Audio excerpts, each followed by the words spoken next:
So today's my day 6 of 7, and for moisturizer I use a Charlotte Tilbury. For primer I use a Milk Grip primer, and I also have some dark spots in my eyes and also on my face, so I use a color corrector. I use my finger to press it into my skin. As I said, I just focus on the area that I do want to use a color corrector, and like I mentioned before, you can use your finger, you can use your brush, whatever makes you happy or what comfortable you use applying this. And not, as I said, necessary has to use a color corrector, but me personally, I use a color corrector because I'm kind of self-conscious with the dark areas underneath my eye.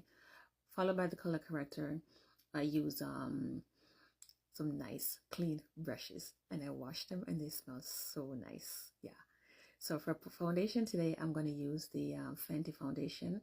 For my makeup brush, I got it from, it's an e.l.f. makeup brush, and I damp it with some setting spray from Huda Beauty setting spray. So yes, that's a foundation.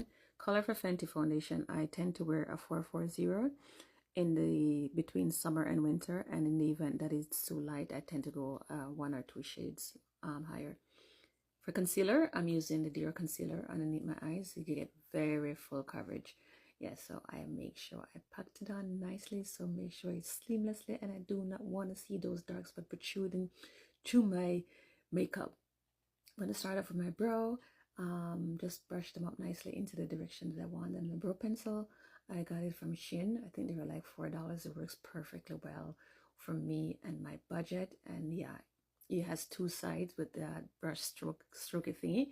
Yeah, but as I said, really, really good. I've been using it for the last 2 years. $4, well spent. After I finish doing my brow, after I fill them into the desired look that I want, I use a concealer a little bit lighter. Some people use a foundation for the top opposed to the bottom. I use the same concealer for both top and bottom.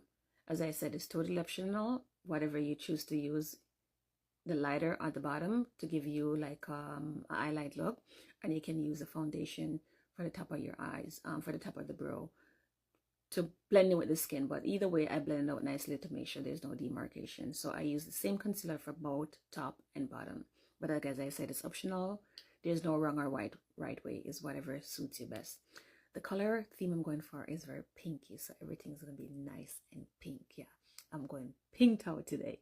So I'm being very ambitious. I'm just applying some of the desired color for it to be popped. And then the second, you're gonna see, oh, it's so pink and nice. I already applied one lashes. I'm gonna apply my second lashes, and we're coming up for the final result of how my makeup looked. And it was absolutely beautiful. I think it turned out nicely.